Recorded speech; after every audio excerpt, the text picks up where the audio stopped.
एक आदमी हमेशा दुखी रहता था। जब भी कोई बात हो जाती वो घंटों उसी बात के बारे में सोचता रहता था। उसका दिमाग कभी शांत नहीं रहता। एक दिन वो एक संत के पास गया और बोला, महाराज मैं बहुत थक गया हूँ, मेरा मन एक पल भी शांत नहीं रहता। कोई बात हो जाए तो बार बार वही सोचता रहता हूँ। अब तो मुझे नींद भी नहीं आती, क्या करूँ, कोई उपाय बताइए।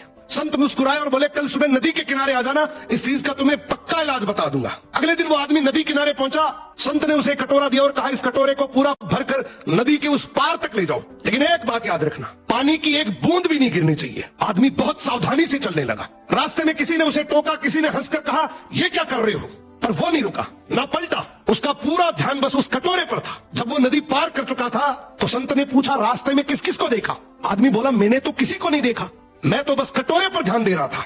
संत बोले, बस बेटा यही जीवन का रहस्य है। जब तक तुम्हारा ध्यान हर बात पर जाएगा, कौन क्या बोल रहा है, क्या हो सकता है, क्या नहीं, तब तक तुम्हारा मन अशांत रहेगा। लेकिन जब तुम अपना ध्यान अपने लक्ष्य पर। जंगल के कोने में एक छोटी सी चिंटी रहती थी। सब उसको देखकर हंसी उड़ाते थे कि इतनी छोटी सी तू क्या ही कर लेगी, तेरा इस जंगल में क्या ही वजूद है।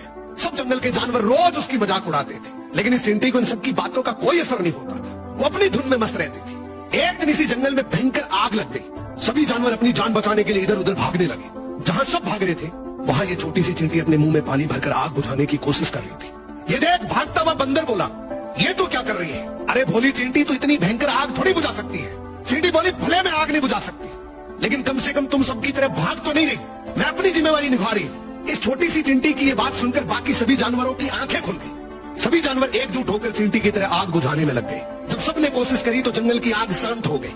जंगल का राजा शेर चिंटी के आगे नतमस्तक होकर बोला, भले तू छोटी है, लेकिन तेरा मैसेज बहुत बड़ा था। आज तेरी वजह से पूरा जंगल सुरक्षित बच गया। इस कहानी का मतलब है कि लोग तुम्हें छोटा समझे कोई बात नहीं, पर तुम खुद को कभी छोटा मत समझना।